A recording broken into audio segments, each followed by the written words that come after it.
मागे पर्यंत लोक बसलीत, मागे एकदम शेवट. पवार साहेब आप आगे बढ़ो. इथं आपल्या सर्वांना भेटण्यास, इथं आपल्या सर्वांना भेटायला आदरणीय पवार साहेब आलेले आहेत. तसंच थोरात साहेब, आदित्य भाऊ असतील, तसंच होळकर घराण्यातले राजे भूषणसिंहजी राजे साहेब, त्याच्याच बरोबर इथं उपस्थित असलेले सुनील भाऊ शिंदे असतील, अंकुश भाऊ काकडे, उपस्थित सर्वच पदाधिकारी, सर्व पक्षाचे नेते, कार्यकर्ते, पत्रकार, तसंच इथं उपस्थित असणारे सर्वच या जिल्ह्याचे स्वाभिमानी नागरिक बंधू आणि भगिनींनो, इंग्लिश मध्ये भाषण करू का मराठीत करू? आपली मातृभाषा कुठली आहे? काही लोकांना फक्त इंग्लिशच कळतं आणि आपल्या लंके भाऊला फक्त लोकांची भाषा कळते, म्हणजे मराठी भाषा. त्यामुळे मराठीत भाषण इथं करूया.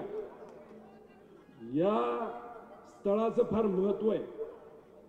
1942च्या आसपास चले जाओ ब्रिटिश अशी एक चळवळ अख्ख्या महाराष्ट्रात सुरू झाली होती आणि आपल्या जिल्ह्यातली ती चळवळीची सुरुवात या चौकातून सुरू झाली. आणि आता तुम्हा सगळ्यांना बघितल्यानंतर चले जाओ भाजप नक्कीच या जिल्ह्यातून होणार असा विश्वास या ठिकाणी आम्हा सगळ्यांना वाटतो. आणि जेव्हा इथे सभा घेतली जाते तेव्हा क्रांती होती म्हणजे होतीच. त्यामुळे या लोकसभेमध्ये क्रांती होणार का नाही होणार? निलेश भाऊंना आपल्याला खासदार बनवायचंय का? अहो, आपण तर सर्वजण त्यांना खासदार बनवण्यासाठी प्रयत्न करतच आहोत. पण या मतदारसंघामध्ये अजबच काय गोष्टी घडतायत. काही पत्रकारांनी आत्ताच्या भाजपच्या खासदाराला प्रश्न केला, काय बाबा काय वातावरण आहे? लोक तर प्रतिसाद तुतारीला तिथं देत आहेत. इथले खासदार चिडले आणि शेवट त्यांनी काय सांगितलं, ज्याला तुतारीला मतदान करायचं त्यांनी करा. अहो, खासदार साहेबांना मला खरं तर सांगायचंय, आम्ही तर 2 लाखाची लीड घेऊन चाललेलो आहोत. पण तुमचे जवळचे कार्यकर्ते असं म्हणत होते की आम्हाला लंकेबाऊंचा तिथं प्रचार करायचा आहे. आता तुम्हीच परवानगी दिली, त्यामुळे आता लंकेबाऊची लीड या मतदारसंघामधून 3 लाखची नक्कीच असेल असा विश्वास इथं वाटतो. अहो, इथं जर आपण बघितलं तर प्रचार फार वेगळाच चाललाय. काही दिवसांपूर्वी माझ्याबद्दल ते बोलले, मी फक्त सोशल मीडियावर फोटो टाकतो. त्यांना एवढंच सांगायचंय मला, मी काहीतरी करतो म्हणून मला सोशल मीडियावर फोटो टाकता येतात, तुम्ही काहीच करत नाही त्यामुळे फोटो कसे टाकणार? आणि मला वाटतं तिथं मी जातो. मी माझ्या मतदारसंघामध्ये सुद्धा केस कापण्यासाठी जात असतो. यांच्या पोटामध्ये का दुखते मला माहित नाही. कदाचित त्यांना इंग्लिश जमतं, हे भारतामध्ये केस कापत नसावेत.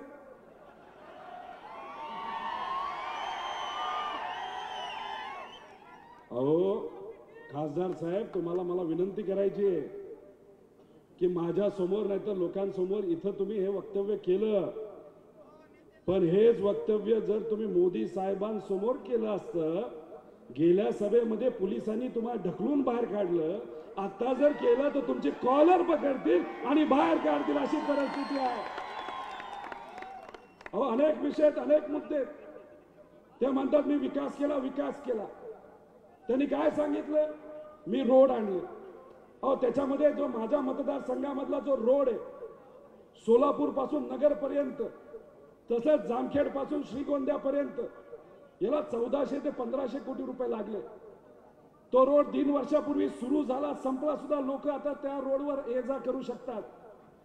या भागामध्ये जेव्हा गडकरी साहेबांची सभा झाली होती तेव्हा गडकरी साहेबांनीच सांगितलं होतं त्या रोडसाठी पाठपुरावा हा पवार साहेबांनी केला होता. अहो, तुम्ही माझ्या मतदारसंघातले रोड सोडा हो. मला साधा प्रश्न तुम्हाला करायचा आहे. तुम्ही तेव्हा तुमच्या घरी जाता, ठीक आहे, तुम्ही हेलिकॉप्टरनी जाता असं आम्हाला कळालं, पण तुम्ही जर रोडवरनं गाडीनी घरी जायचं असेल तर तुम्हाला कुठला रोड घ्यावा लागतो? झालाय का रोड? अहो, तुमच्या घरामध्ये मंत्री पण, तुमची सरकार केंद्रात, तुमची सरकार राज्यात, पण मग तुम्हाला साधा रोड सुद्धा करता आला नाही आणि इथं येऊन तुम्ही काही फालतू वक्तव्य तिथं करता. मीडियावाले इथं बरेच आहेत. कालच मला असं कळतंय की दांडक्याबद्दल काहीतरी सांगितलं मीडियाचं. मला भाजपच्या सर्व नेत्यांना सांगायचे, दिल्लीतली मीडिया बिकाऊ असेल पण आमच्या महाराष्ट्रातली मीडिया बिकाऊ नाही.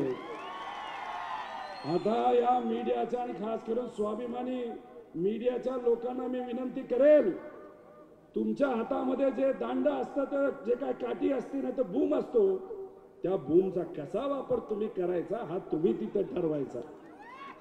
ही आजची अशी परिस्थिती आहे. आपल्या शहरामध्ये जिथं आपण बसलो आहोत तिथं मला असं कळालंय की इथं ताबा गँग आहे, ताबा गँग. बारामती त्या भागामध्ये मलिदा गँग आहे आणि इथं काय ताबा गँग.